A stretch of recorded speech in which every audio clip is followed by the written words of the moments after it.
go to the lectern. Severine's video.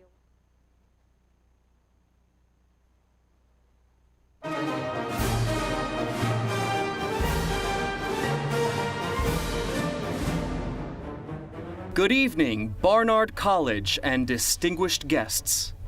Welcome to Barnard's 129th Commencement Ceremony.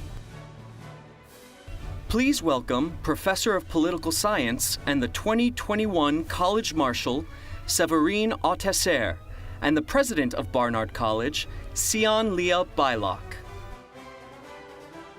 Madam President, I have the honor to present to you and members of the Board of Trustees, the faculty, and the class of 2021 of Barnard College, who have assembled today for the annual presentation of degree candidates.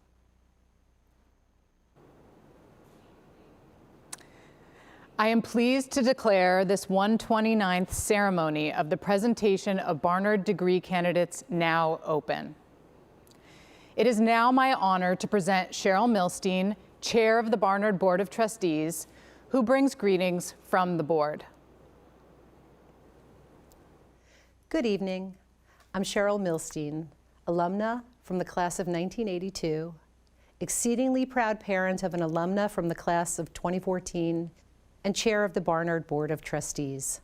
I am honored to bring you greetings from the board and to offer our excited, admiring, full-hearted congratulations to the graduating class of 2021. I wish I could be celebrating with you in person. That goes without saying. Like everyone, I quickly got used to Zoom with a few tech bumps along the way, but I was never worried when it came to the students and faculty of Barnard, and especially to the class of 2021. If any school could pull off an academic experience as outstanding as ever during the pandemic, it was Barnard. And if any group of students could continue to make their mark on the campus, in our community, and in the world, it was you. You're Barnard students, after all. No group on earth is more capable of turning lemons into sparkling lemonade. And no administrators, faculty, or staff could provide fresher ingredients or a more comfortable, welcoming setting to enjoy it in. On a more serious note, I know that the last year has been difficult in so many ways, and that none of you expected or hoped to have a senior year full of virtual classes and strictly socially distanced activities. As terrible as COVID was, we all maintained hope that we could be together again in person soon. But even though that didn't come to pass, what you have been able to accomplish this year, and more than that, what you have been able to reimagine and create is nothing less than awe-inspiring. Your collective legacy to Barnard will be transformative. It already is. I'll leave it to others today to talk more specifically about the specific transformations you made possible.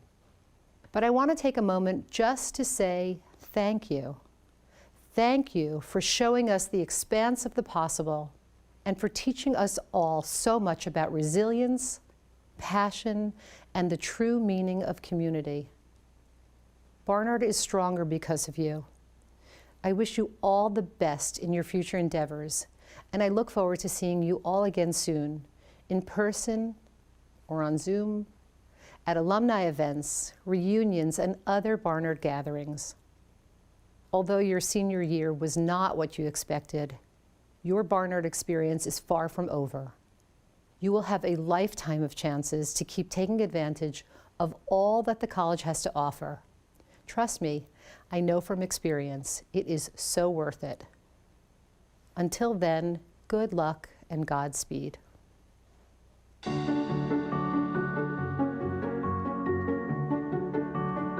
Please welcome Provost and Dean of the Faculty, Linda A. Bell. Good evening.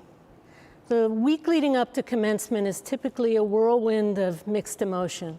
Sadness at reaching the conclusion to such a formative period, relief at having crossed the finish line, excitement for what comes next, and a frenzy and joy associated with that emotion that makes the campus hum, well, really buzz. And that's all in a normal year. Most certainly, the months since early 2020 until today have carried their own tumult of emotion, their own sense of uncertainty, their own outcry for change. Our lives have been upended and for some, ripped apart. Your experience of living and working together on our beautiful campus has been inextricably altered, and the social fabric of what defines your life as a Barnard student interrupted. And yet you marched on, and yet you adjusted, and yet, class of 2021, in your unique way, you have thrived. This year, at this very special moment, it is particularly important that we stand together, albeit virtually, in celebration of graduation, holding back the surrounding noise and turmoil of the world for just a short while to look with pride and wonder on what you have accomplished.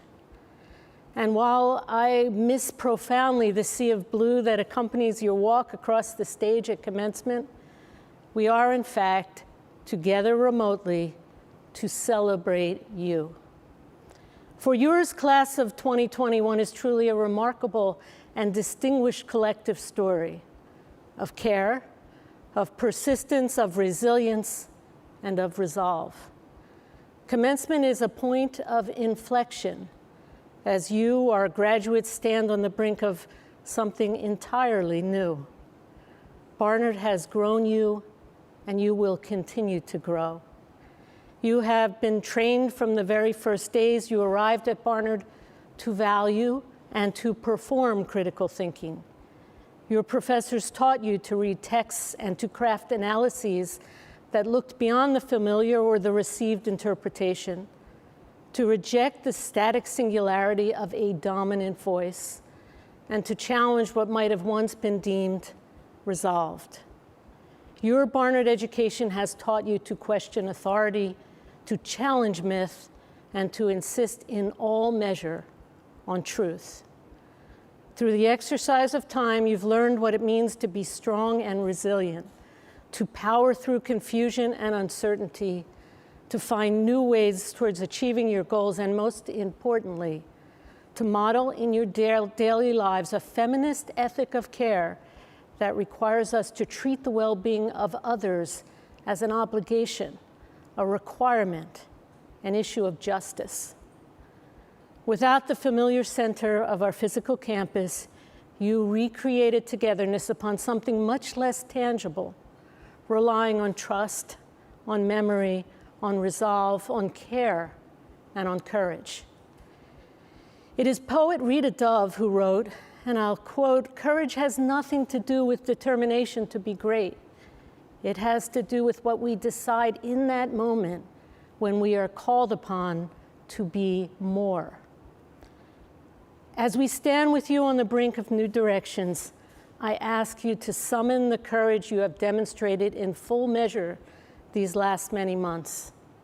I have confidence in and admiration for the hearts and minds of this class, and for what you will create, what you will strive for, what you will accomplish. The unique and varied ways in which you will do more. You are so impressively brilliant and strong, Barnard graduates. Whether in your professional career or your civic life or your academic pursuits, however defined, remember that roadblocks are, in fact, just an essential part of the journey.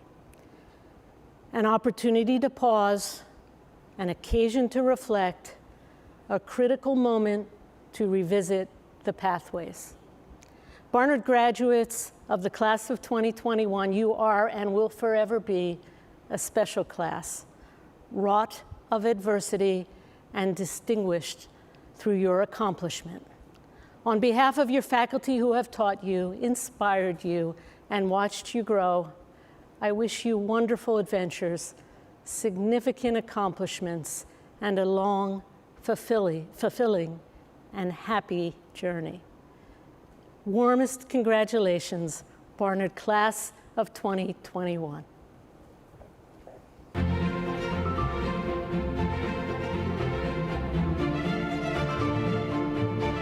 Good afternoon, trustees, President Bylock, faculty, deans, families, special guests, and the class of 2021.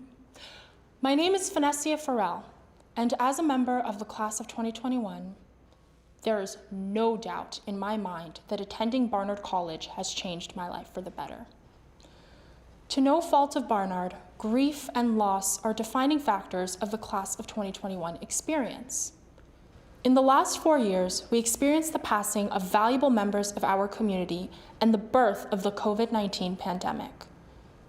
I don't bring up these moments to tear down our special day, but if we're honest, we will never be able to look back at our college experience without remembering these events. When I was 13, I experienced my first major loss, my childhood home.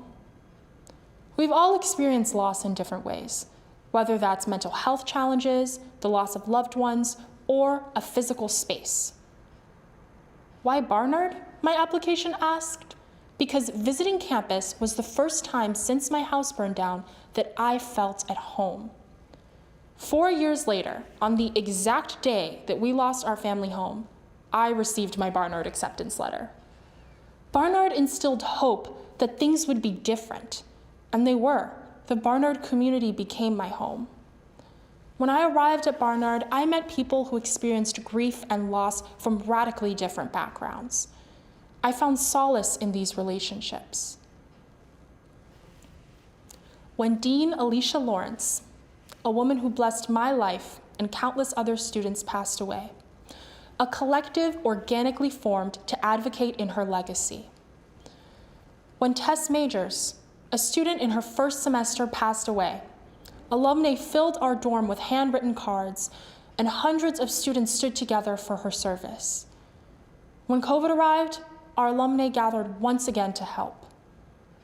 I may have experienced loss before, but this time I was not alone. If I know anything about my peers, it's that we care about people and the world around us.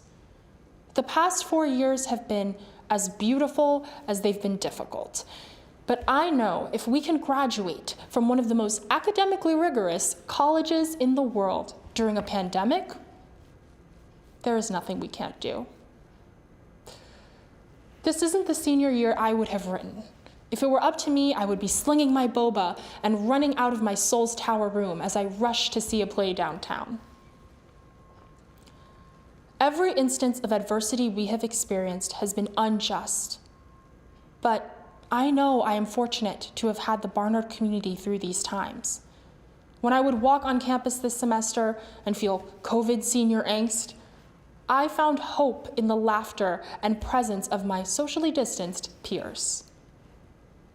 I think back to freshman year Finessia, who was idealistic and sweet and full of life.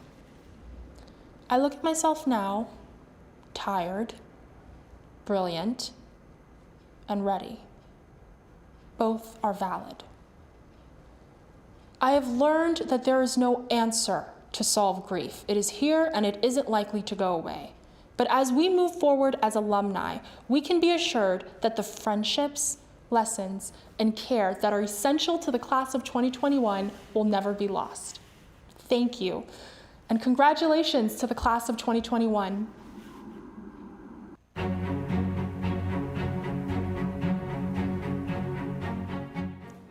In 1931, Barnard established the Frank Gilbert Bryson Prize to recognize the senior who receives the most votes of her classmates for her contribution to Barnard during her college years. In keeping with tradition, no one in the class, including the recipient, knows the outcome of the balloting until it is announced at this ceremony. This year's Bryson Price Prize is awarded to Solace Mensa Nar. In the past, our recipient would be asked to stand and be recognized by our audience. Although you may not be able to hear the resounding cheers of your classmates, Solace, I hope that you can still relish in this wonderful achievement. It is a well-deserved honor. On behalf of the entire Barnard community, congratulations.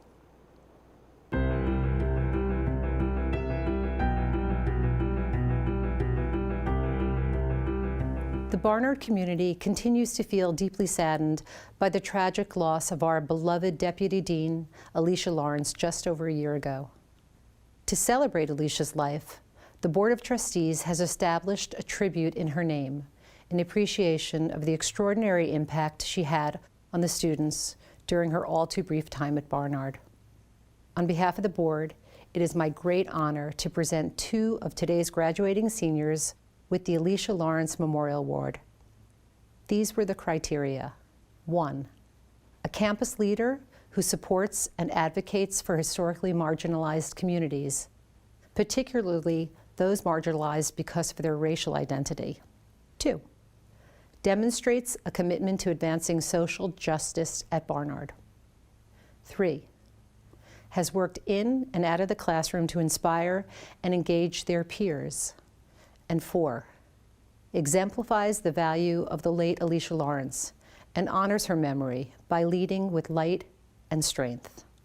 High bars, but easily reached and exceeded by our outstanding recipients, Phoenicia Farrell and Fatima Burgos Enriquez. Phoenicia is an award-winning playwright who, in the words of Barnard professor Mary Rocco, quote, uses her voice and pen to advocate for and amplify underrepresented voices. As a first-year student, Phoenicia founded the Bold, Beautiful Black at Barnard initiative to address and increase inclusion on campus. Off campus, she designed and carried out a summit on educational justice, which drew over 125 women attendees.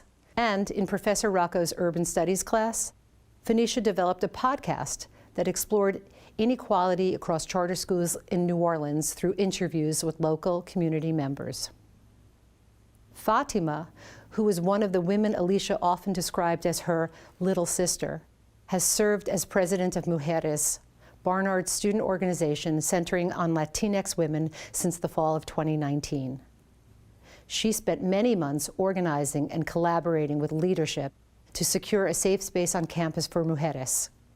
Fatima's presence alone is a safe space, according to Interim Director for Residential Life and Housing, Lizeth Hamarillo, who says that Fatima uses her own story and experiences as a child of immigrants and a first-generation college student to help others embrace their own unique cultures and identities.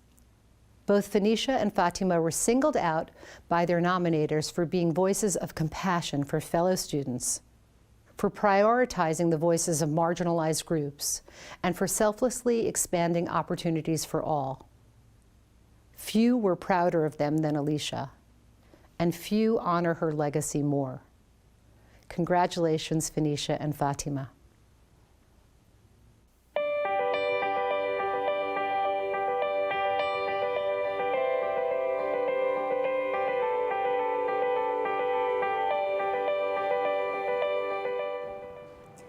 Good evening, trustees, President Bylock, deans, faculty, families, friends, special guests, and of course, the class of 2021. My name is Elizabeth Beer. This might come as a surprise to many of you because I used to be so afraid of letting this define me. I saw it as my greatest weakness, and it somehow made me feel lesser than. So I never spoke about it unless you were in my inner circle. You might be confused. Let me rewind. Early in my senior year of high school, I was felled by blinding headaches, muscle weakness, and brain fog. After a long and tumultuous road and countless misdiagnoses and doctor's visits, I finally received a diagnosis of neurological Lyme disease. But the road back was bumpy. I always prided myself on my leadership and advocacy for others. After receiving this diagnosis, I didn't want my identity or how I defined myself to change. I thought it would make me weaker. Yet my illness ironically made me stronger. My illness sparked my curiosity and my determination to protect and advocate for others who have struggled as I have, which is a huge reason why I entered Barnard as a neuroscience major and chose to become an Athena Scholar. As a neuroscience major, I sought to understand what happens in the brain that makes each person's psychological response different. I always ask why, and the neuroscience department encourages my unending questions. I wanted to make it my mission to teach others what happens inside the body when we get sick, and inspire new scientific leaders unencumbered by gender, class, race, sexual orientation, or disability. Through Barnard's Athena Scholars Program, I was given the platform to achieve my mission. Athena helped me develop the skills necessary to develop, research, and create a sitcom. I decided to create a sitcom actually because of what I've learned in my neuroscience lectures. Neuroscience studies show that learning through humor enhances learning and memory. So I began conducting research and reaching out to professors such as Professors Bauer, Snow, Merrer, Worthen, and Cleary, just to name a few, many who also supported me when I had flare-ups from Lyme. I also learned from my Barnard education and my Athena studies that teamwork makes the dream work. So I reached out to my freshman year biology lab partner and study buddy, Ariana Chubak. I am now proud to say that together, with the support and guidance from faculty and staff from Athena, we have developed a sitcom called The Addams Bunch, which is meant to inspire a new generation of scientists that are made up of people from all backgrounds. And we're in conversation with multimedia conglomerates to produce it. Social change comes in many forms, and the best leaders and advocates leverage their unique change-making skill sets, welcome new methods from others, and willingly adjust how they engage in making change if doing so becomes advantageous. I never thought that I would be able to continue being a leader, and a better leader at that, because of the assumptions society makes about people who struggle with illness. But a Barnard education, our amazing faculty, and programs like Athena teaches us to control our own narratives and, more importantly, find strength in them. Barnard's interactive and multidisciplinary approach to education cultivates leadership and inspires us to embrace our own unique identities. I have grown so much throughout my time at Barnard, and I could never be more thankful. To the strong, bold, and inspiring women of the class of 2021, you have helped shape who I am and all that I was able to accomplish. Thank you. And thank you, deans and professors and everyone at Barnard for helping me reach the feat that I never truly thought possible. Majoring in Unafraid.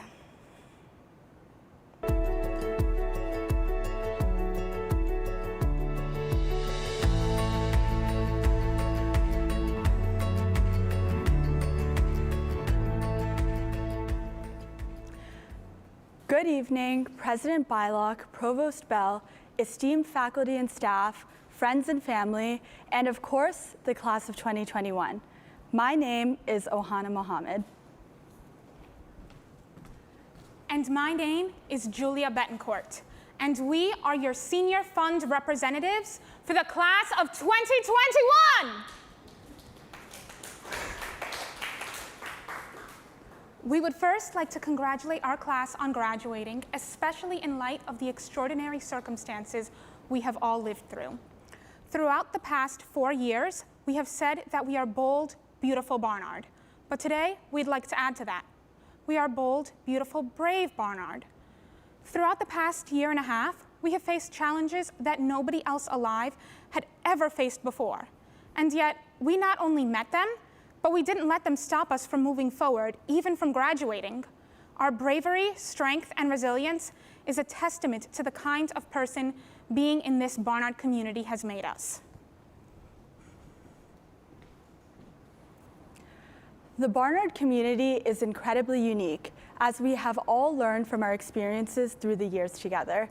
We're a small community with great strength and ability to overcome many challenges through our time together.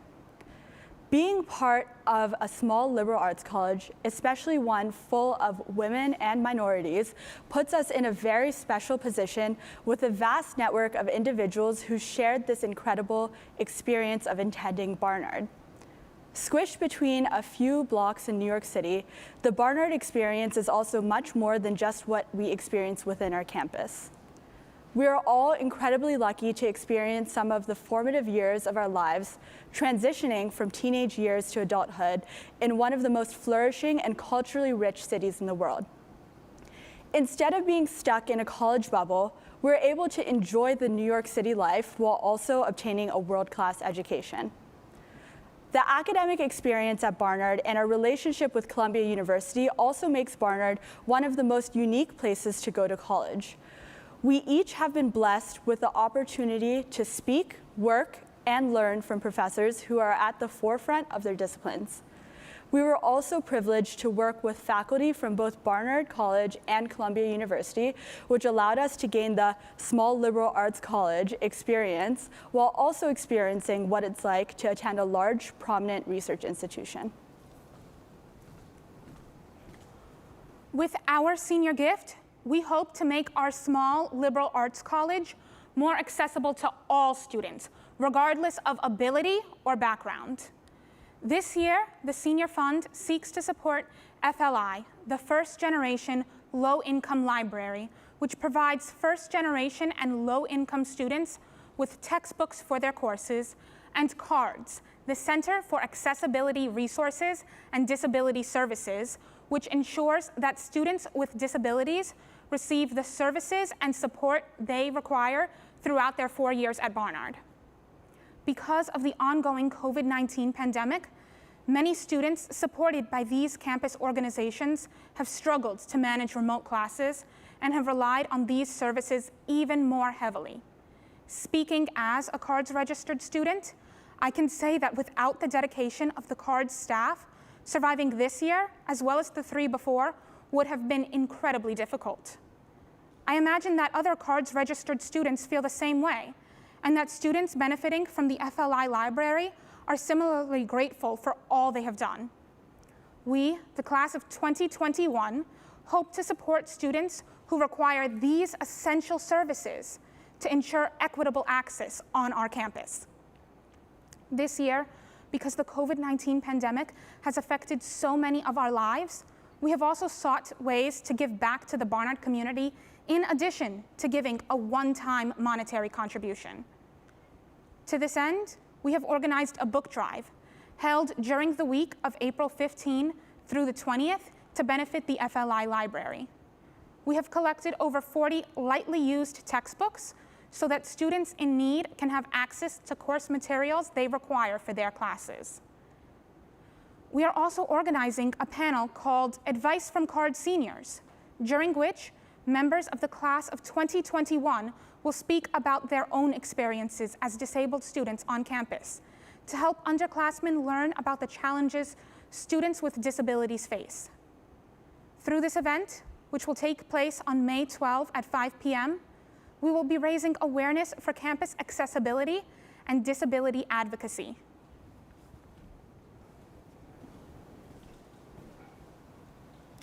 Our mission is not done. The Senior Fund is still accepting donations through June 30th of this year. Any gift, large or small, will help the students who receive services from the FLI library and CARDS. To the class of 2021, this is your chance to pay it forward so that Barnard students can have an even better opportunity and resources during their time in college. I know that with the current state of the global economy, it can be hard to donate money, but for anyone who has the means, we strongly urge you to do so. Now more than ever, the money we raise for the FLI library and CARDS will help them to continue their missions and to even grow and expand their efforts. CARDS and the FLI library will still be helping out students during the summer semester and beyond. Your support will help them with their immediate projects they will be working on after commencement, so we can continue to give back to these college resources. It is very rare in life that we are presented with an opportunity to return the support and goodwill we have so generously been given. Now, as our final gift before graduating from bold, beautiful, brave Barnard, We ask that you continue to support Barnard College and our Senior Fund mission of equity on campus. Thank you.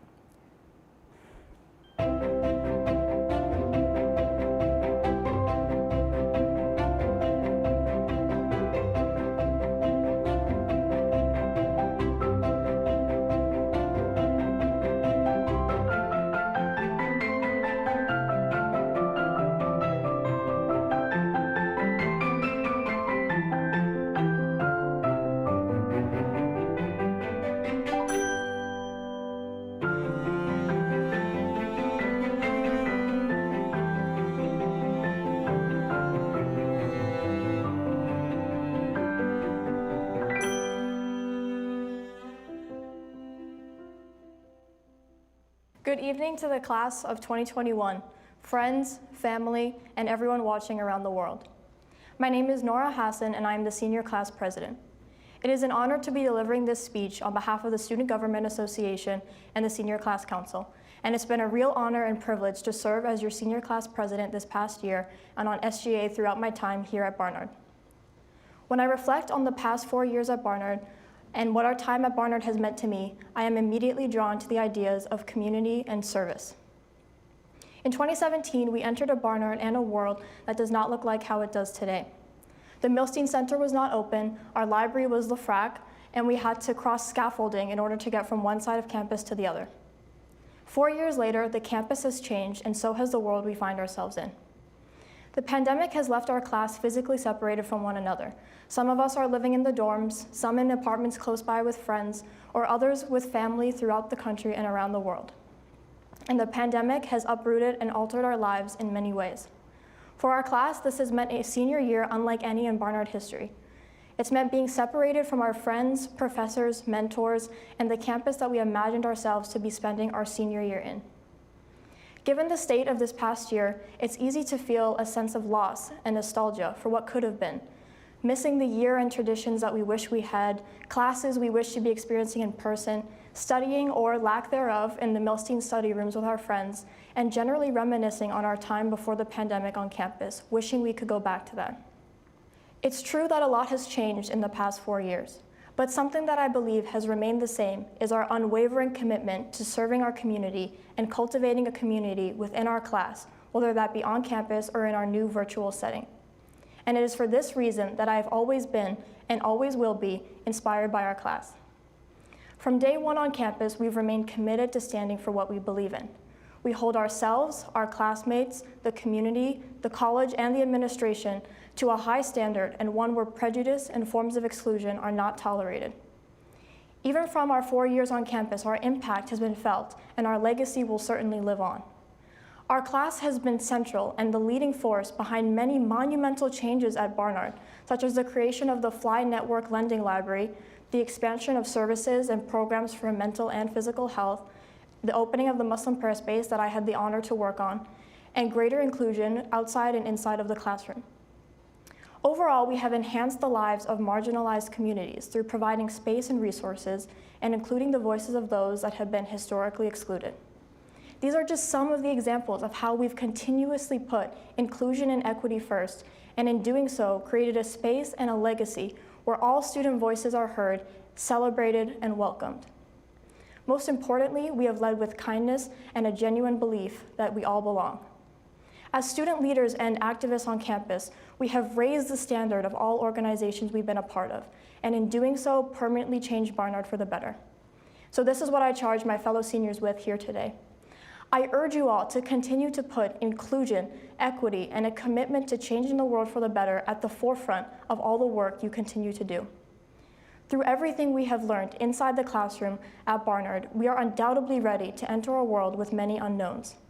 Our liberal arts degree will equip us with the tools and knowledge to create a world where equality and freedom can be lived by all. We must continue to take action, as we've done during our time at Barnard, as we create a campus culture that is reflective of the racial, religious, and gender diversity that our school and the world holds. I urge you then to always remember that intersectional feminism and racial justice is needed in every space to create this better world. So, in a world that is constantly changing, I hope you take these skills and the assurance that although unknowns and fear might come our way, we must remain committed to our own morals and grounded in the knowledge that we've gained from our time at Barnard. Our class has had a deep impact on this college, as the college has had on us, and I'm confident that these experiences will guide you and inspire you in your life post-graduation. Through your tireless efforts, the Barnard community has been more equitable and will be forever changed today and throughout the future. Now, looking forward to our next step as we graduate, let's continue to work together to create a future where all people in every part of the world are free and continue this fight together. Thank you, and congratulations to my class, the incredible class of 2021.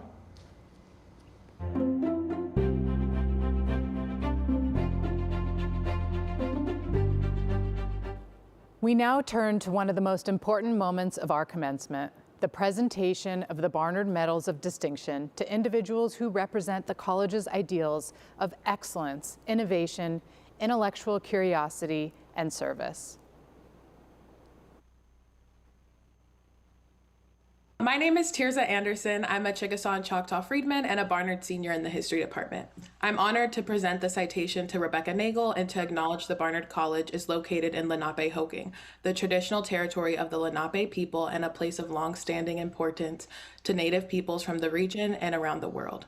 We give honor to the Indigenous peoples of this place, past, present, and future, and recognize their displacement, dispossession, and continued presence.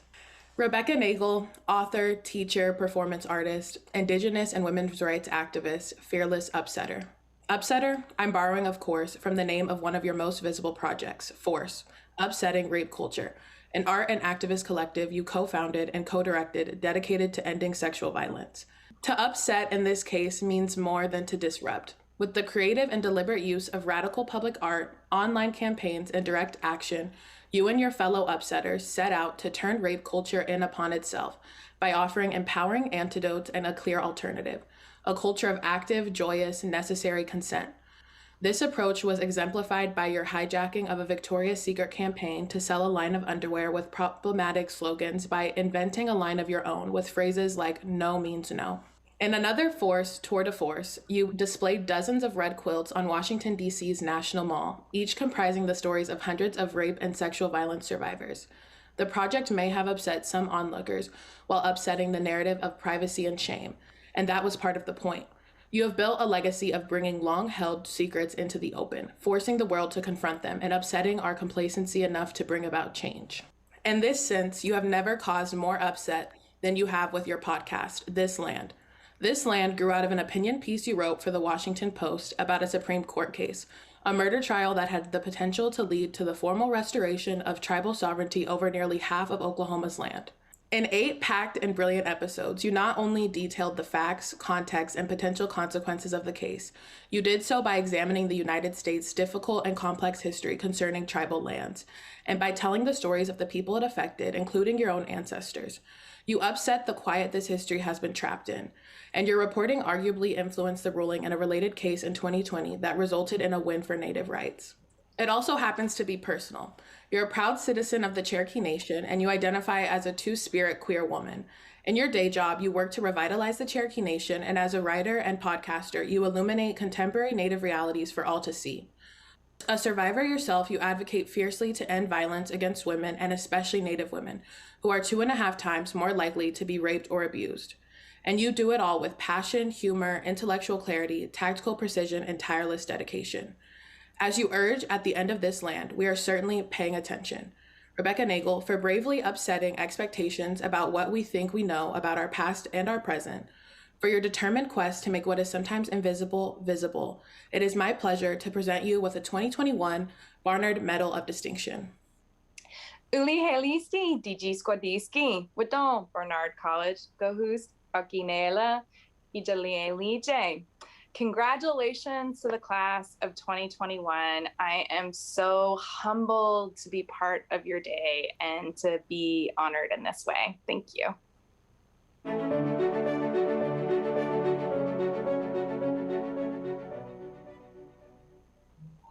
I am Brianna Johnson, a member of the class of 2021, in theater and Africana studies. Okwi Okpokwasili, choreographer, performer, collaborator, genre buster. The daughter of Nigerian immigrants born and raised in the Bronx, you have created gorgeous, complex, hypnotically experimental works of dance, theater, movement, and sound. Total experiences that reach across psychic and geographical borders and transport us without ever leaving the room. You do so neither broadly nor didactically, but at a precise and at the same time ambiguous slant, breaking down the barrier between performer and audience to help us reveal buried truths. I want people to know that when they encounter my work, that they should be comfortable with doubt and some confusion, you've said. That doubt and confusion might generate a sense of memory of turbulent female adolescence, as they do in Bronx Gothic, your astounding one-woman show that the New Yorker Hilton Alls called a tour de force on the order of Toni Morrison's The Bluest Eye, and which became the subject of a major documentary film. I was inspired, you said, to think about how young women, particularly young women in inner cities, grow up and discover themselves as sexual beings.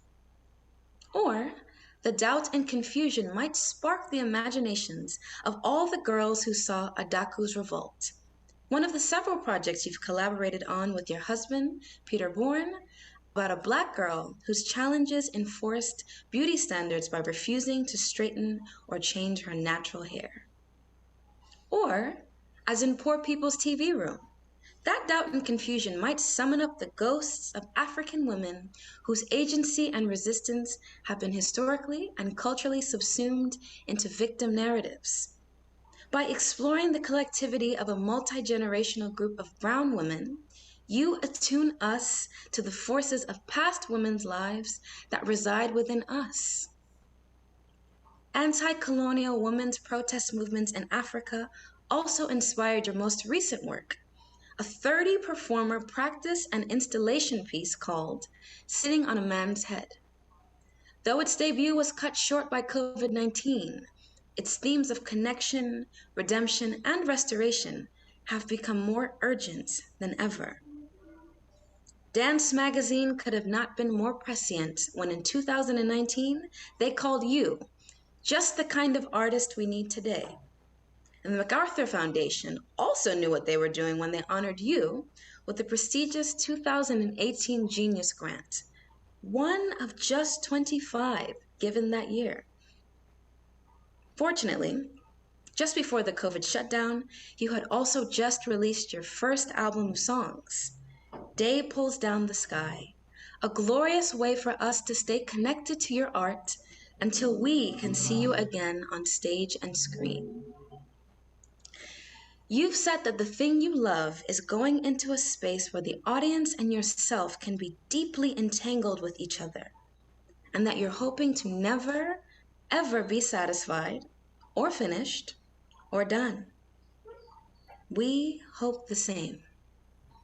Okwi Okpokwasili, for entangling us with you and your incomparable talent, uncompromising vision, and deeply human artistry. It is my great pleasure to present you with a 2021 Barnard Medal of Distinction. Well, thank you, Brianna. You have made me shy. You have made me blush. Some of you may not see it, but I feel it. Thank you. I hope that I can continue to work in this moment, and I hope I'm working in a moment where we're all understanding how deeply we need each other, how deeply our survival is entangled with each other. So thank you, thank you.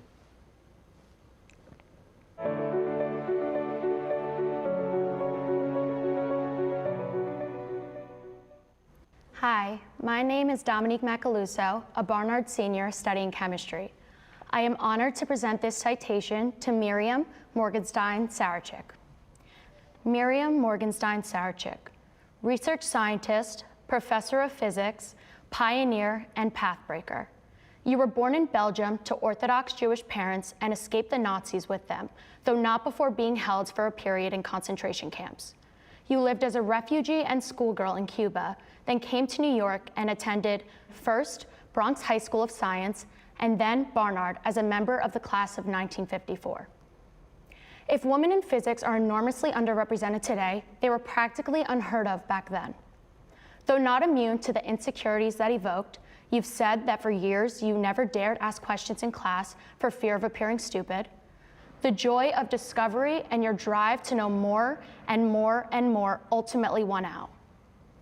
You took inspiration from another Barnard student, one of the tiny handful of women physics majors in all of Barnard or Columbia during your undergraduate years. She's just doing it, you said about her decision to pursue a PhD.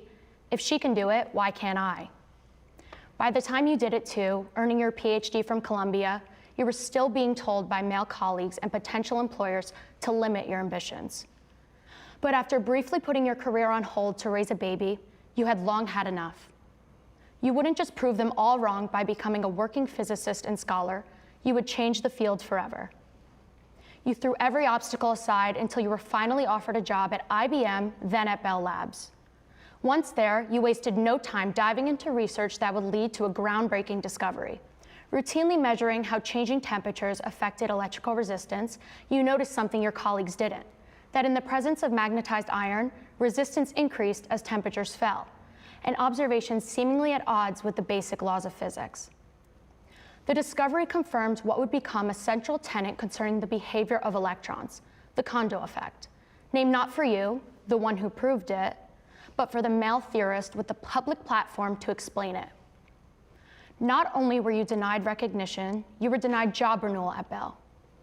But you refused to give up your dreams and even turned down the rare jobs you were later offered because they didn't come with the title or pay a man would receive. Finally, you accepted a position as an assistant professor at the City College of New York of CUNY.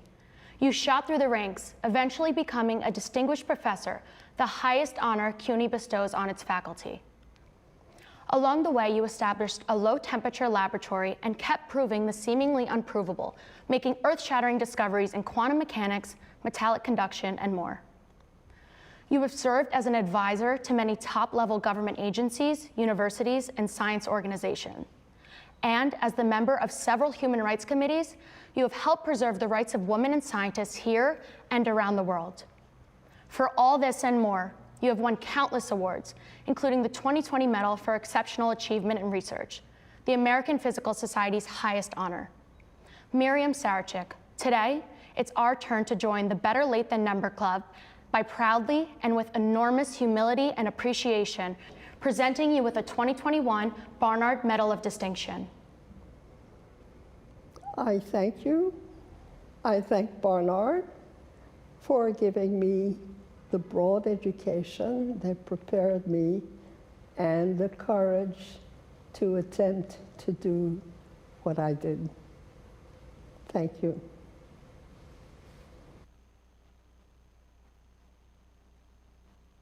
Now, I have the great honor of presenting the citation for Christiane Amanpour. Christiane Amanpour, reporter, chronicler, and humanitarian. Arguably our most renowned international journalist, you have helped us measure the weight of each moment in history through incisive critique, hard-hitting investigation, and an empathetic eye for the personal realities behind political sagas. You listen astutely to those around you and take their insights to heart, even when it means changing your own perspective. You have helped us better understand the causes and effects of war and religious strife and the value of seeking truth above all. And you have inspired countless young people, especially women and girls, to demand a seat for themselves in the room where it happens, as journalists, activists, and leaders of every stripe. Ironically, you never dreamed as a girl of making such demands for yourself. Your early years were spent in England and Iran, where at the age of 20, only one thing felt certain, that you would marry early, stay in Iran, and continue to live a relatively sheltered life. Fate intervened in two dramatic ways. First, The Iranian Revolution threw you and your family into the center of global politics. Facing hardship and fear for the first time, you committed yourself to do more than survive it. You decided to play a permanent role in international conflict, not as a victim, you said, but as a storyteller. The second turn of fate was your decision to take your sister's place at a journalism college in London after she dropped out, so that your family wouldn't forfeit the tuition. From then on, a sheltered life was permanently out of the picture. You started at CNN as an entry-level assistant with a suitcase, a bicycle, and about $100. You rose through the organization, eventually becoming the network's leading international correspondent. Your uncompromising approach made you an audience favorite and somewhat feared by the most powerful people in the world. When Newsweek called you must-see TV, it wasn't just a slogan. You have reported from the aftermaths of our most devastating humanitarian crises and national disasters. And no one has been a better guide to the modern story of Iraq. You have documented its volatile complexities and their effects on its people and the world for more than 3 decades. On the ground, during the siege of Sarajevo and the Bosnian War, you exposed the daily tragedy of life for civilians and spoke out against ethnic cleansing and human rights abuses. You stood firm in the face of criticism, saying, there are some situations one simply cannot be neutral about, because when you are neutral, you are an accomplice. You've had private audiences with heads of states after nearly every major election, demonstration, or outbreak of violence, and even after an occasional World Cup defeat.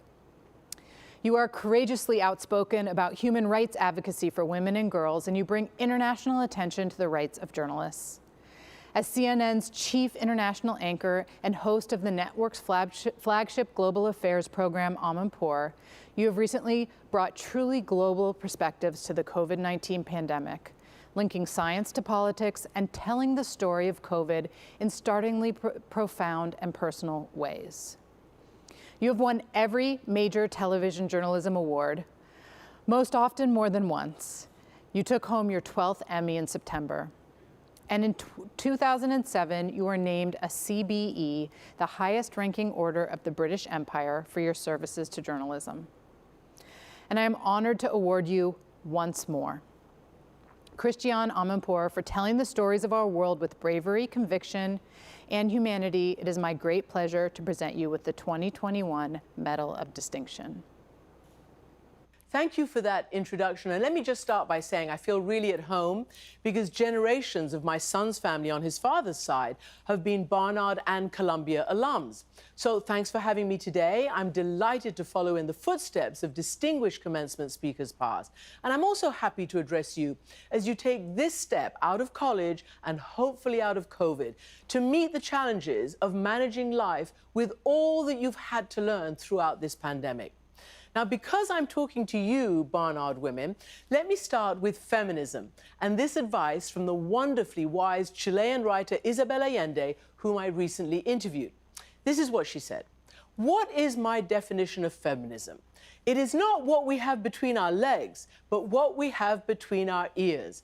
It's a philosophical posture and an uprising against male authority. It's a way of understanding human relations and a way to see the world. It's a commitment to justice and a struggle for the emancipation of women, the LGBTQIA+ community, anyone oppressed by the system, including some men, and all others who want to join. So, from that I know that feminism is just another word for inclusivity, equity, and equality. It is not a dirty word, it's not aggressive, and it's not exclusionary, quite the opposite. Now, with those values in mind, and armed with the resilience and everything else that you've learned this past year, resolve then to be rebels, to fight against injustice, to make good trouble, as Congressman John Lewis always said. Reject patriarchal dominance, but accept and work with all allies in the struggle for gender and sexual justice, the struggle for racial justice, and also economic justice. Remember, a university setting is possibly the last place and time in your lives that you'll have to face and engage with thoughts and ideas that may sometimes be anathema. I hope that you've learned how to debate and persuade and convince, and that you'll carry that with you throughout life. Don't live by social media alone. It is not real. And please understand that life is not easy. The world does not owe you. It is not because you present for an interview with your shiny new Ivy League diploma that you're going to have instant value. Earn it. Enjoy the striving. Take it from me, that is the very, very best part. So as you can see, I'm speaking to you from my studio, all dressed up with lovely, happy cherry blossoms and lovely lawn to try to get into the spirit, because this is happening online. And of course, I've delivered many commencements, but none quite like this. I am a glass half full optimist, a can-do, daring-do, sometimes inspirer of young people. I own a typical immigrant refugee profile. I ended up in the United States, like many of you. I crossed the pond from here in the UK for university over there and to follow my dreams. And guess what? I made it from the very bottom rung right to the top. And I would always tell students like you that a goal, motivation, a mission, hard work, and purpose were the keys. And boy, would I big up the American dream. The last several years have certainly slapped those convictions around a bit, and my belief in America as the incubator and guarantor of these universal ideals: equality, post-racial community, the inevitability of the capitalist system to respond to every citizen's needs. It's even shaken my faith in the inevitable triumph of democracy itself and truth. The lesson is that we must always keep working on it. Your generation and the activism you have demonstrated this year have restored some of my hope, and I believe we can build back on what you have proved, that actually leadership does matter. Respect for the other, respect for history, tolerance, memory, truth, human rights, they all matter. All over the world, young people like you lead the struggle for reform, whether in the USA or in Myanmar in Asia. Right now, it is not clear where that struggle with a military dictatorship will end up, but it is clear that young people and women are on the front lines. They're risking everything every day with their protests for democracy and freedom. And this past terrible COVID year, women have stood up and led with great success, whether female elected leaders from New Zealand to across Europe, whether breaking gender and racial glass ceilings like your own Vice President Kamala Harris, whether in protests on the street, such as the female founders of the Black Lives Matter movement, or protests in the sports arena by female soccer players, tennis stars, the WNBA, and so many others, whether in grocery stores, in hospitals and care homes, from arts to science to economics. This year has seen women and girls lead like never before. So seek them out. Know their stories, learn how they did it, what success and failure they encountered along the way. Learn also that they had to struggle to achieve, and there is value in struggle, take it from me, and they are your role models. I believe, just like those emerging from, let's say, World War II, that emerging from what we've all endured over these past years not only gives you resilience, but provides the foundation for a renaissance in every social, political, cultural, and employment arena. Your generation of graduates is poised on that fortunate precipice right now with a practically fresh slate. Everything needs reconstructing, from our interpersonal connections to building a better country, a better world. In a way, it sounds weird, but I actually envy you. Open your eyes and look around. See where you can make a difference with community in mind. Might be in a totally different direction or place than you imagined when you entered as freshmen. Now, I get my inspiration, my information, and yes, even my education from many, many sources. So here, let me quote the boss. I was fascinated to learn recently how Bruce Springsteen's teenage relationship with his guitar formed the basis of his lifelong success and his philosophy of life. First, why the guitar? Because it was the cheapest instrument that he could buy, $18 at the local New Jersey mart, cheaper than a piano or a drum set. But listen to how he describes its transformative impact and what he does with his guitar and his music. He said, "It was both simple and complicated for me. One, it was the only thing I had a deep desire to do. Two, it was an essential element towards building an identity as a man, as an American, as a human being. When I hold the guitar, I don't feel like I'm holding anything. It is just part of my body, just another appendage. When I strap it on, that feels like my natural state."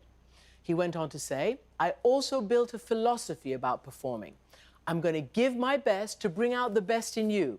And I'm going to send you home with a sense of community and a set of values that may sustain you past the concert. I always make a joke, he said, that I want to come out on stage and change your life. Except it's not really a joke. It is my purpose at night. And Bruce said, I took my job seriously. I'm involved in a ridiculous but noble profession. Graduates, I couldn't have said it better myself. That's how I feel every time I hold a microphone and strap it on, every time I get in front of a camera. They are extensions of my body, of me. And my mission is to talk to people and to try to make the world a better place, to try to make a difference by telling their stories and their truths. And I know how lucky I've been to have entered a noble profession, to find purpose and meaning. So that's my wish for you. And take it from me, my battle against injustice has also made me a pain in the arse to many people, and I'm proud of it. And since I'm quoting a lot here, how about I end with this from a very old horoscope, which I just found literally crumpled up in my Filofax. Yep, I still use a Filofax. Anyway, it says, and I don't know what year it was, this month, all men, all jobs, all trips, all wishes will be yours. Do not make the familiar, pathetic, Capricorny mistake of asking for too little. Your inner shark will lead you. And so, graduates, find your purpose, find your inner pain in wherever, and find your inner shark. Use them wisely and go for it, girls. Bye-bye and good luck.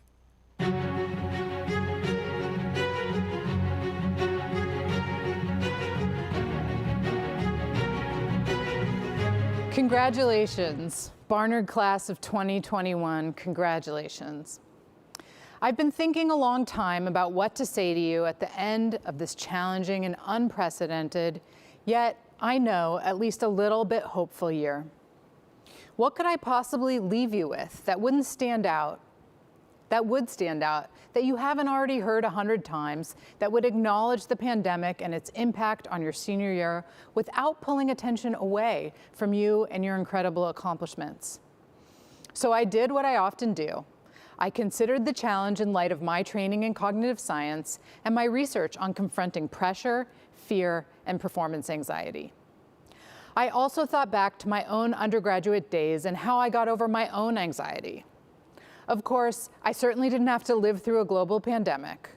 But when it comes down to it, we know from psychological and neuroscience research that the best strategies to use when facing your fears don't change all that much, regardless of the cause or degree of that fear. Here's an example. When I was in college, I felt very intimidated by my computer science courses. I remember one especially stressful all-nighter I pulled in the computer lab trying to figure out how to program a new programming language. I was one of the 2 women in my class surrounded by 40 or so guys who all at least acted like they completely knew what they were doing. At one particularly low point in the evening, I called my mom on the payphone in the computer lab. Yeah, seriously, no one had cell phones yet. And teared up when she asked me how I was doing. I was ready to quit and change majors because my cognitive science major required an entire year of programming in Lisp, which is now, by the way, a pretty much dead language because it's so frustrating. I told myself, well, this is hopeless, and I thought about giving up. But in the end, I didn't give up. I stuck it out, I worked it out, and by dawn, I had taught myself at least the basics of that programming language. But the most important language I learned that night, and the one that is really stuck, was the language of confidence, of being able to tell myself in any circumstance, under any sort of pressure, no matter how exhausted I am, I've conquered my fears before. I've done what I thought was impossible, and I can do it again. So that's my long preamble to saying, this year has tested us again and again, myself included, by throwing the unimaginable in our faces and compelling us to one way or another figure it out. And it's taught us not only that we all have the ability to figure it out when we dig in hard enough, but that the practice of performing under pressure makes us stronger. I have little doubt that because of this, you, the extraordinary class of 2021, are the strongest class Barnard has ever sent out into this world. Let's face it, none of us expected a year like this, and none of us wanted a graduation like this. Trust me, I would give anything to be speaking to you in person right now. Not only because I miss you and want to celebrate together, but because I am Exhibit A for the concept of social facilitation. I perform so much better when I'm in the physical presence of others. And that's why I'm so grateful to see so many of our graduates' faces on the large screens in front of me. You're helping me perform at my best. But the unexpected pressure and the exhaustion that comes with it, that you've had to face, is a different nature than mine. Mine comes with the job. You've had to contend with getting through what would already have been amongst the most pressure-filled years of your lives while being bombarded with challenges that none of us had ever faced before, and that really seemed to change day by day. And I know that for some of you, those new challenges were more than pressures. No one was immune to the pandemic's worst outcomes, and the Barnard family was not free from personal tragedies and the loss of loved ones. To those of you who face such loss and are nevertheless graduating with your class today, I salute you with the deepest condolences, warmth, admiration, and respect. For all of today's graduates, in so many ways, the past year has taught us that some fears cannot be avoided. I could have walked away from the computer lab that night and said, forget it, I give up. I could have switched majors. I'm forever proud and grateful that I didn't do any of those things, but the choice was there. But none of us could drop out of COVID. And the constant uncertainty and dreadful unknowns it wrought have real effects on the brain. As Christiane so eloquently reminded us, even if you're an optimist by nature, it's hard to imagine a glass half full when the foundations of the glass itself seem to be cracking and its contents slowly evaporating. And still, you dug in hard and managed to do it. You found ways to seal the glass and preserve all the hope, the activism, the humanity, and even the fun inside it, especially when the contents of the glass were sloshing around more than usual. Reshaping elements of your world, you insisted on a larger glass, new courses, new activities, new forms of connection and outreach that tackled head-on critical questions, like how can we make meaning of this? What are its effects on the most vulnerable and most underserved? How do we prepare for what comes next? You found space to retreat to the empty half of the glass when you needed to catch your breath and restore yourselves, and that's okay. Sometimes you stayed there for a while but got a toe wet. Sometimes you dived straight in and soaked yourself to the bone. Feeling, reacting to, and making the most of all the contradictions, even at the same time, is what made this year so exhausting and also so transformative for you, at least from where I'm standing. You have prevailed in studies and research, in leadership and mentorship, in community care and social justice, at times when you had every reason not to. You were spent. Sometimes you were numb, but you stayed up all night, all year in fact, and conquered it. Your story is without compare. Whenever you find yourself afraid or in doubt of your abilities, just tell yourselves the story of the Barnard class of 2021 and your part in it. Tell it to your friends, your parents, and one day perhaps to your children. I have to admit I struggled with this speech because I really wanted to avoid cliches this year above all others. But the more I thought about it, the more I realized that maybe the biggest cliche of all, that you can do anything you set your mind to, has never been more appropriate, because you've already done it. It may be my job to inspire you, but really you've inspired us. You've shown us that we, the Barnard community, can do anything. Thank you for allowing us to envision a greatness and success beyond what we could imagine before. And I'm thrilled to think of what you'll accomplish next. Congratulations, graduates, you did it. It is now my pleasure to welcome to the podium Dean of the College, Leslie Greenidge, who will present the candidates for the degree of Bachelor of Arts.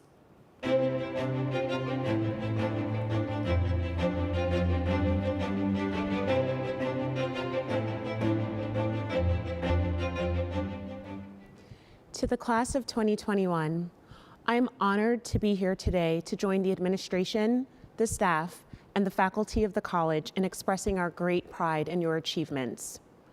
President Bylock, it is my privilege and pleasure to present to you now the talented, community-minded, gifted, brilliant, spirited, and resilient class of 2021.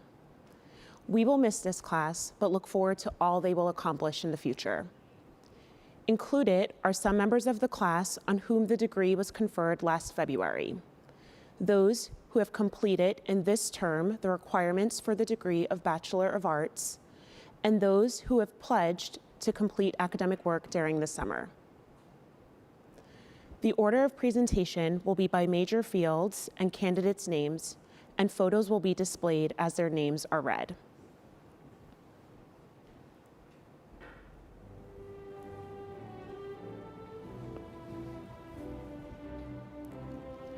Africana Studies, Asha Futterman. Brianna Johnson. Jasmine Masso. Amanda Perry. Makaria Yami. American Studies, Mayat Bates. Gray Berkowitz. Helena Bridgebossi. Miranda Brown. Hannah Cohen Sidley. Nadira Danticat. Yuval Denor. Ling Grosha. Chu Ying He. Kalina Ko. Sophie Lockman. Michaela Lindsay. Margaret McGuire. Sara Morales. Dariela Morobel Villar. Carista Santos Morochek. Madison Murphy. Elena Perry. Anne-Laure Razat. Hannah Regley. Megan May Rivera. Nikki Somtony. Carmen Sherlock. Zaira Speller. Olivia Suter. Hannah Wyatt. Ancient Studies, Virgilia Antonucci. Mary Tona. Anthropology, Vanessa Alvarez. Chloe Arnold. Therese Benoin. Julia Detter. Iona Forrester. Amina Gasevich. Saskia Ghosh. Mira Gordon. Samantha Greenspan. Isabella Guerra Uccelli. Pallavi Gupta. Marai Hathi Singh. Janine Liu. Charlotte Lucas. Sabrina Ma. Denise Manti. Sarah Mohammed. Nilofer Nobi. Idris O'Neill. Cleo Payne. Anna Pena. Bianca Ray. Sydney Rojas. Valentina Rojas Posada. Jane Rooks. Isabella Sarnoff. Beatrice Scott. Olivia Waterhouse. Faya Zaidi. Applied Mathematics, Tasneen Bashir. Ana Perez Villagomez. Gauri Tolvar. Architecture, Erin Ergen. Emma Lewis. Julia Lynn. Amora McConnell. Sophia Rodriguez. Mariah Beeman.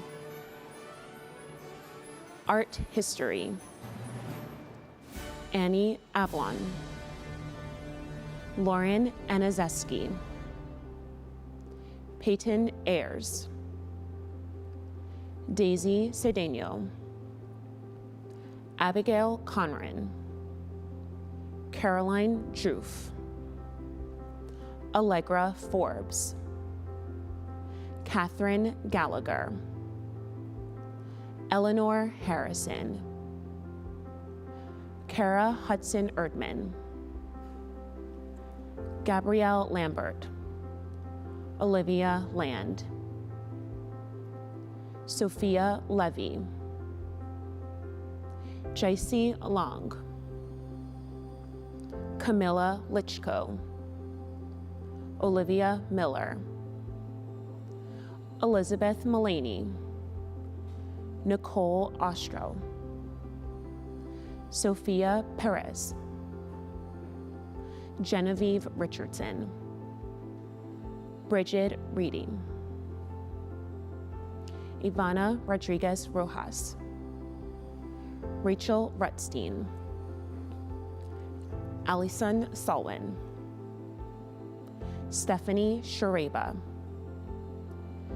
Tuesday Smith, Audrey Ussery, Marina Ruogia Young, Xinwei Yao.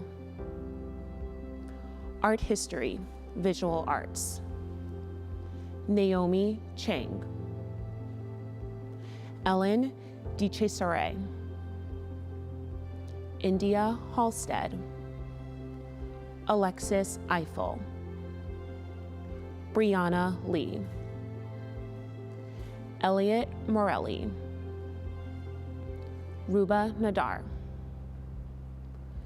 Noel Peñas, Jamie Sutton, Astra Varian, Evelyn Wolfley, Annie Yang, Chloe Zhang. Asian and Middle Eastern cultures, Zoe Ann Danstill, Michelle Jatan, Maggie Moran, Elena Salzman. Astronomy, Abigail Bora, Astrophysics, Pazit Rabinowitz, Marnie Rosenthal, Biology, Ellen Alt, Anissa Asif, Sani Borga, Stephanie Kalori, Irama Khan, Chi-Wen Chin, Vanessa Chirino, Ariana Chubak, Sarah Friedman, Aliza Gettenberg, Chelsea Glasser,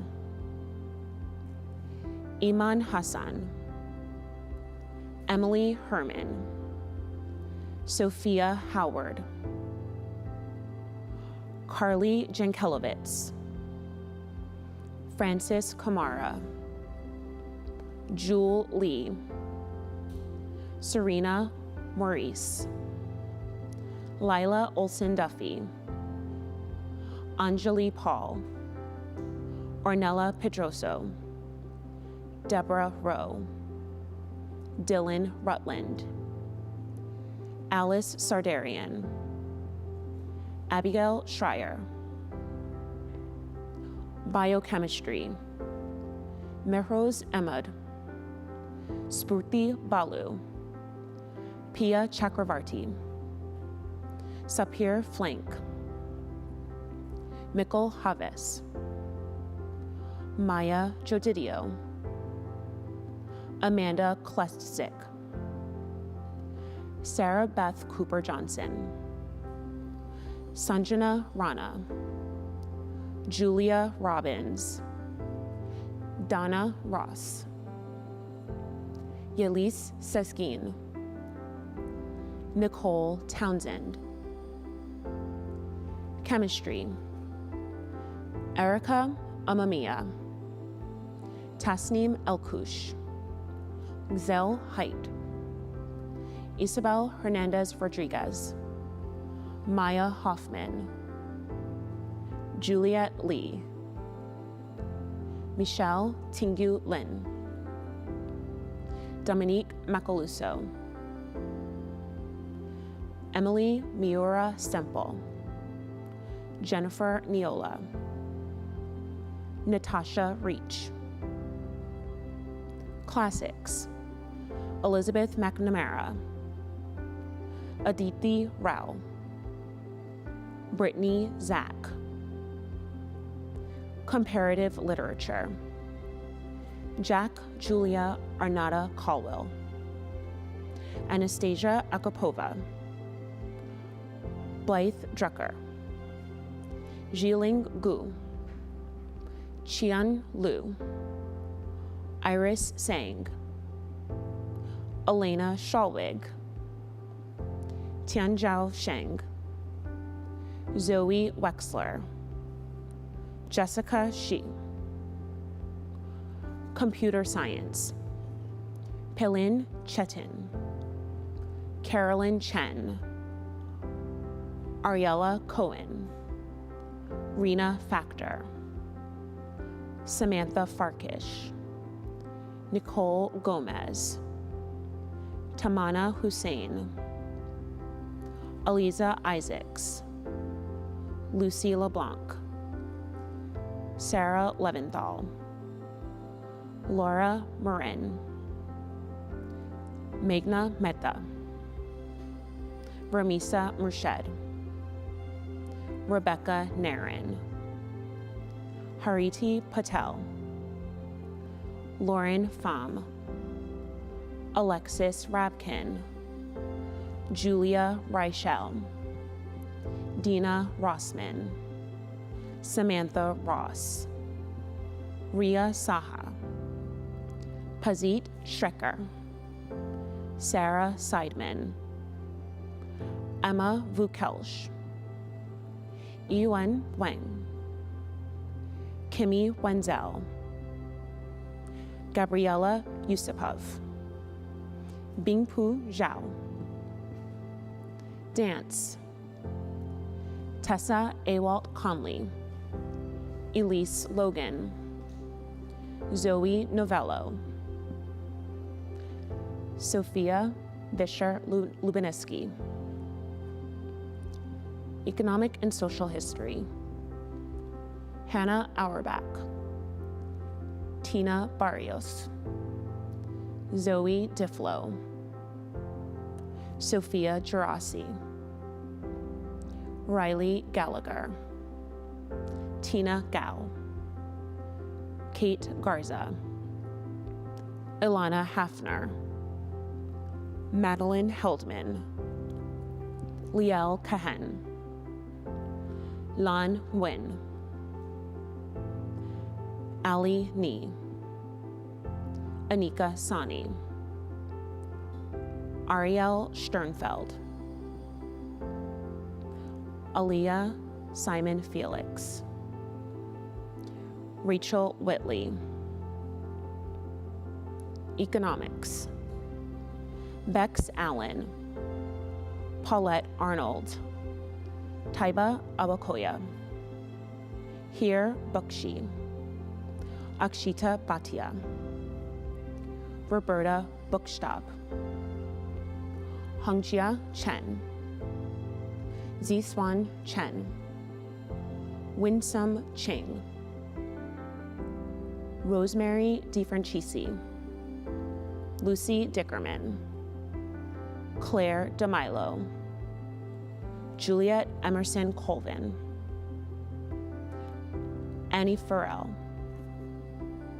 Laura Fernandez Musso, Anya Ferris, Sydney Fox, Yingjie Gao, Zoe Gelch, Audrey Godwin, Martha Gonzalez, Shanshan Guo, Nabila Haq, Sadiba Hassan,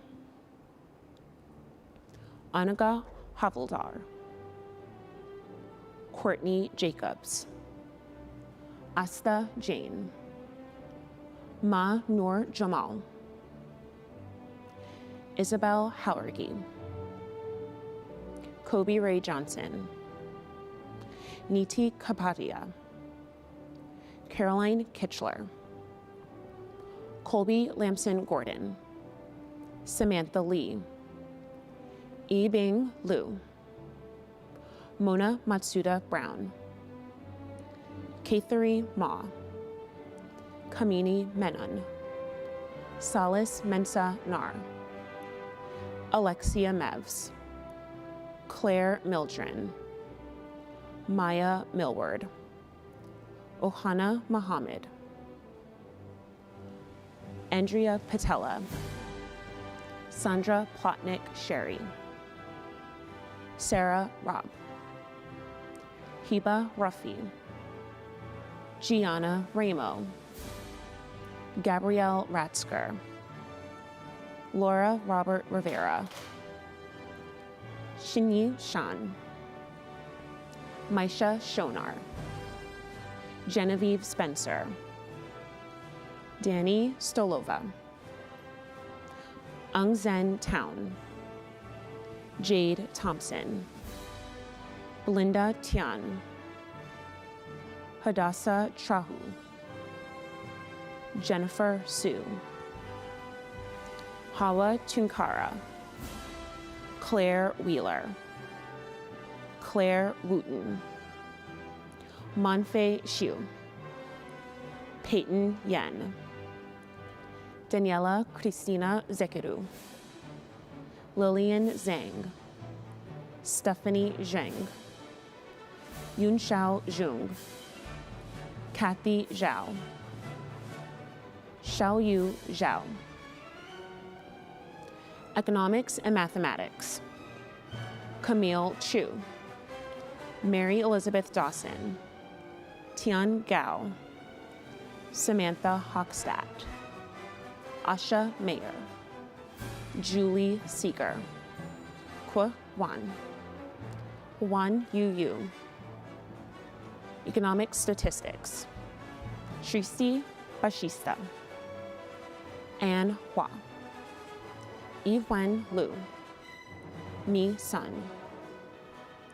Education Studies, Rosie Lichtenbaum. English, Claire Adler, Julia Balin, Morgan Becker, Julia Bentoncourt, Juliana Brenner, Belen Cahill, Winnie Chan, Isabel Draper, Gabrielle Edwards, Kennedy Ellender, Alexandria Farina, Catherine Ferrante, Carly Fredrickson, Phoebe Fry, Eliana Gail Schneider, Esther Goldberg, Sarah Hilligoss, Tamron Hodge, Hannah Hornbuckle, Livia Hughes, Annie Yetzi, Erica Cam, Francesca Kelly, Kayla Koffler, Abigail Kosowski, Olivia Coalition, Emily Kramer, Sarah Leidick, Una McKinnon Hoban, Zoe Massey, Frances McCreary, Floriana Milazzo, Joanna Myrle, Maeve Murphy, Erin Neal, Matilda Nilsson, Chloe Oldham, Jasenia Puma, Hannah Rubenstein, Isabella Scatino, Marissa Schwartz, Isabel Stromberg, Mara Ward, Chelsea Wicklem, Leora Wolf, Hannah Zwick. English and History, Kaya Sarah Oppenheim, Environment and Sustainability, Olivia Ali, Sarah Blau, Ella Bogue, Anindita Das, Sarah Jathas, Sultana Mohammed, Avery Montgomery, Mia Sinha, Georgia Sparks, Cleo Tai, Olivia Visnick. Environmental Biology, Livia Martinez. Environmental Science, Sophia Fopa, Carolina Hoffenberg, Leah Jean-Francois, Elena Kosh, Sophia Lacambra, Sarah Ortiz, Emily Simons, Kelsey Wallens-Logan. Film Studies, Saida Anjum, Natasha Lerner, Sophie Levy, Sarah Lyon, Alexandra Michan, Aide Neheda, Cecilia Salusti, Natalie Sandman, Lucia Shaman, Sophie Simpson, Isabel Snow, Kayla Schreiber, Marina Wakil. French, Emily Telpy. French and Francophone Studies, Barbara De Silva. French, Translation and Literature, Quincy McShane, Carla Malaco. History and Theory of Architecture, Sophia Herring, Noah Weiss. History, Claudia Amadeo Late, Lillian Anderson, Tirza Anderson, Yasemin Icon, Rachel Banis, Tatiana Belova, Alexandra Burden, Yasmin Booth, Erin Bronner, Connie Kai, Candy Chan, Cassandra Clifford, Madeline Culpepper, Jillian Dawson, Alexandra Decamp, Chloe Dennison, Abigail Edelman, Gabrielle Feinstone, Michaela Flum, Zane Bria, Nabil Gutierrez, Sarah Harty, Danielle Hopkins, Sophia Hudegi, Allison Humphrey, Khadija Hussein, Julia Kastner, Amrita Khan, Caroline Neely, Sadie Kramer, Pagona Kitsidis, Courtney Lyons, Caitlin McCormick, Amina Nassif, Rebecca Pardue, Lydia Paris, Tessa Pelsman, Adina Rombro, Lauren Safir, Phoebe Sanders, Sarah Sasson, Maimuna Sissoko, Catherine Smith, Stephanie Stifelman, Annette Stonebarger, Catherine Zaborowska, Aliyah Zuberi. Information Science, Esme Ableza, Rachel Meyer, Rebecca Pizer. Linguistics, Kelsey Bialo, Anne Wynn, Ren Yoon. Mathematical Sciences, Sarah Busleiman, Claire Frio, Emily Huntsman, Maria Hihon, Amelia Milne, Meisho Zhang. Mathematics, Margaret Comstock, Audrey Hsu.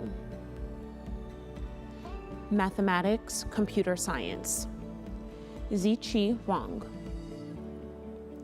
Mathematics, Statistics, Xiaoron Jian. Medical Humanities, Simone Advani. Medieval and Renaissance Studies, Sweta Bulukoglu. Music, Ethnomusicology, Paisley Smith.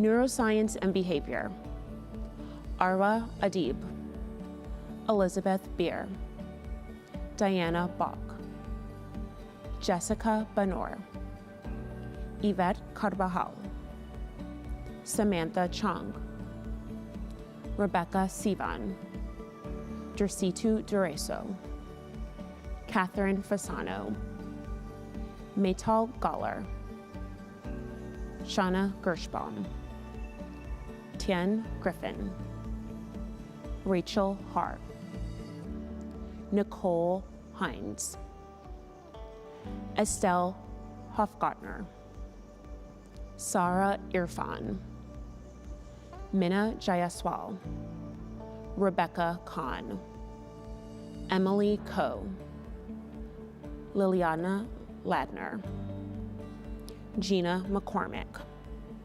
Megan Metler, Famida Moni, Jennifer Morales, Anna Moscow, Gabriela Ortiz, Jamie Rieger, Gabriela Sayun, Samantha Simpson, Chelsea Sinclair, Aji Nene Sissoko,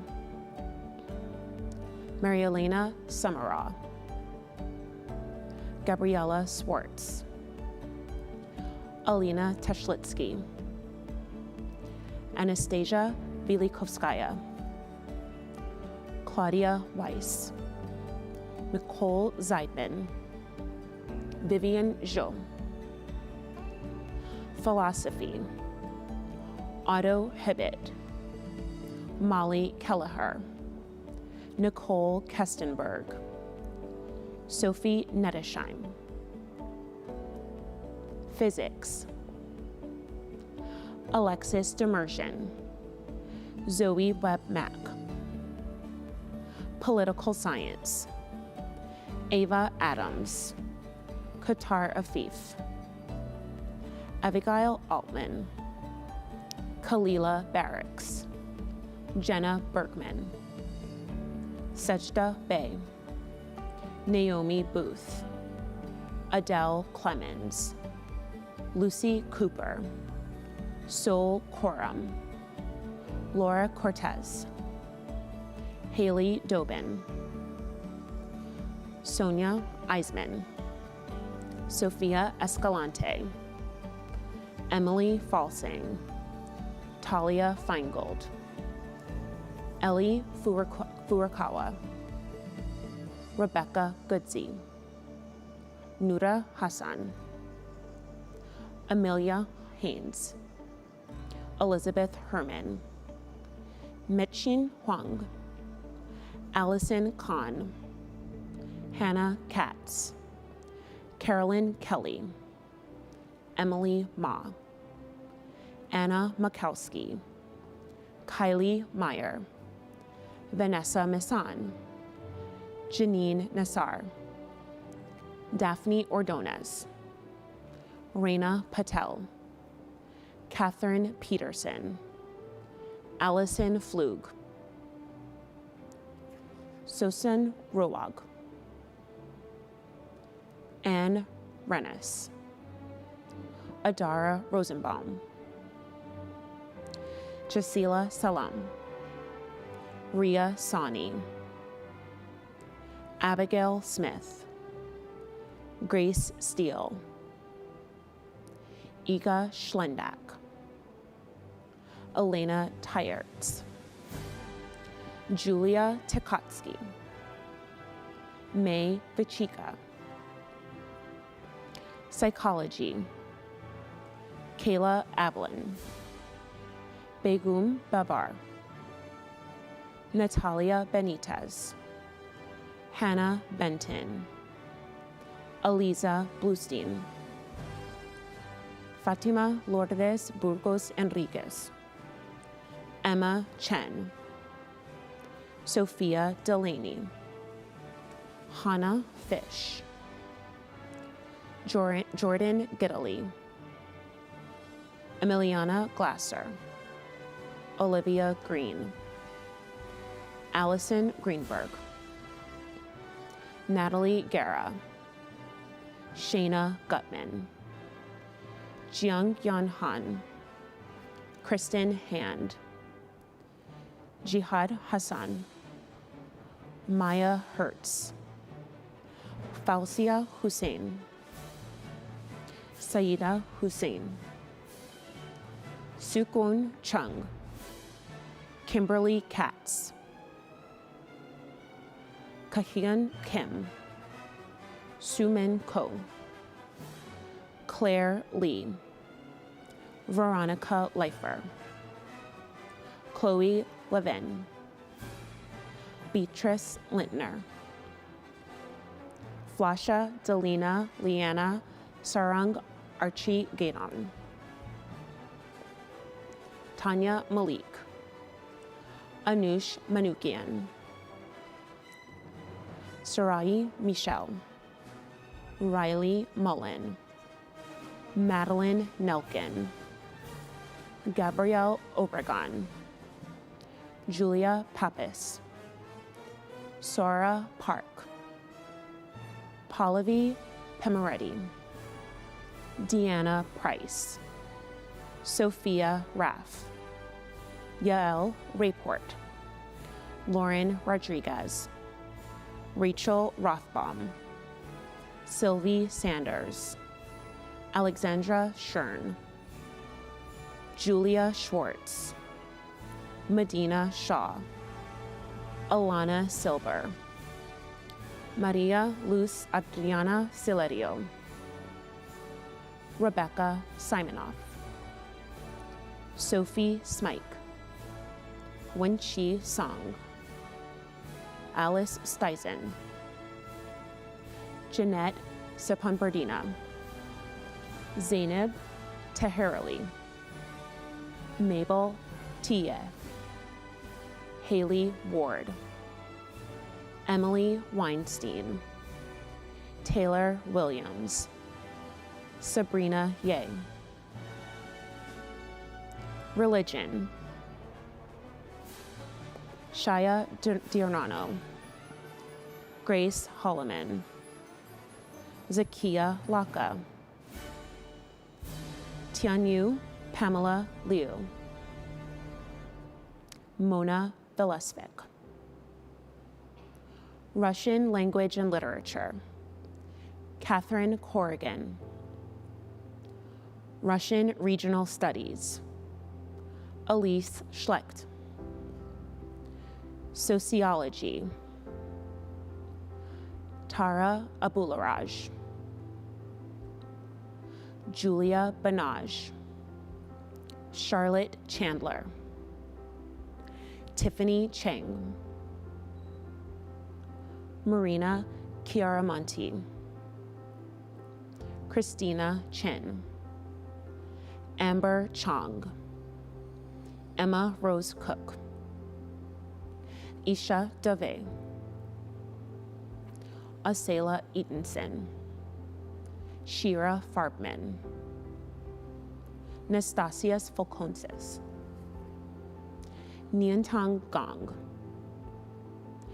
Victoria Gutierrez, Sophie Hout, Laura Howard, Sidra Imam, Hallie Jacobs,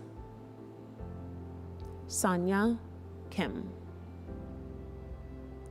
Emily Liberator, Rachel Luau, Yuanjin Ma, Roxana Pasquier, Anna Rael, Danielle Reiser, Jasmine Sabadosa, Nafisa Said, Naya Sanderford, Megan Simmons, Jasmine Torres Pinon. Spanish and Latin American cultures, Emily Dellett,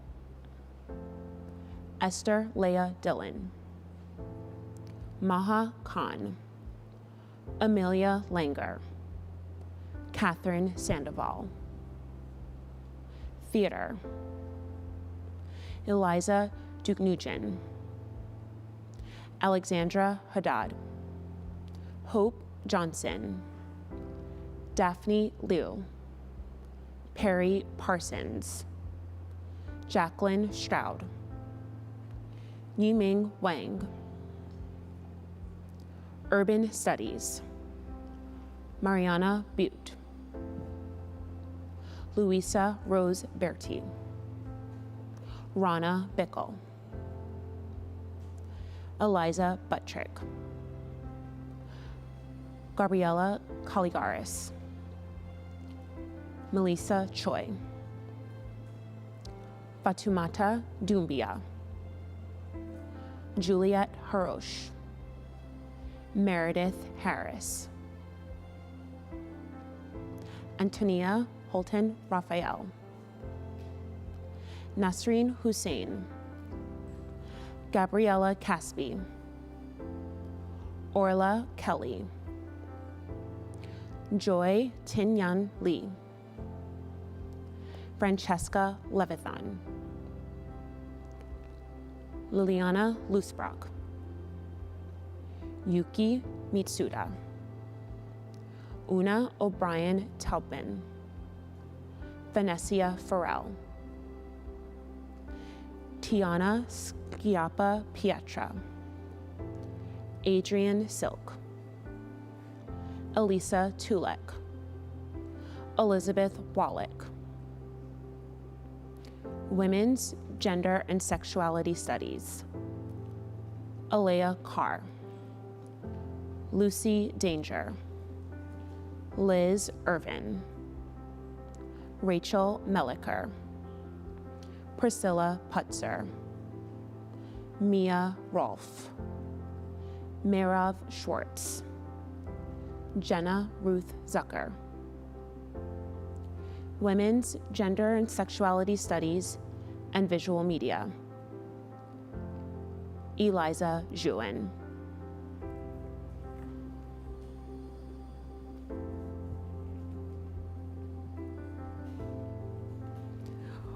Oh, Jesus. It will be my privilege, acting on the authority delegated to me by the Board of Trustees and on behalf of the faculty of Barnard College, to present these students just named at the Columbia University Commencement Ceremony to be held tomorrow morning for the degree of Bachelor of Arts with all the rights, privileges, and responsibilities pertaining thereto. I would like to invite the senior class to join in the singing of the Alma Mater. There's a college on a hilltop that's very dear to me, and a certain group of students with ties of camaraderie. So we'll sing to dear old Barnard and loyal be and true, as we show to coming classes how we love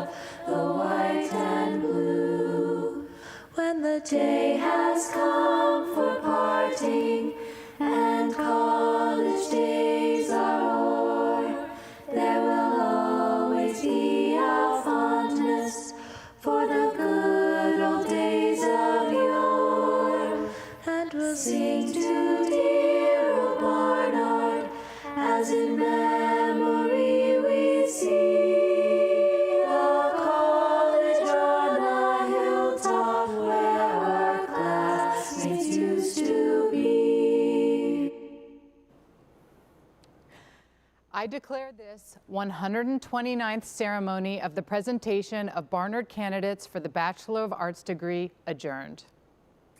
I'd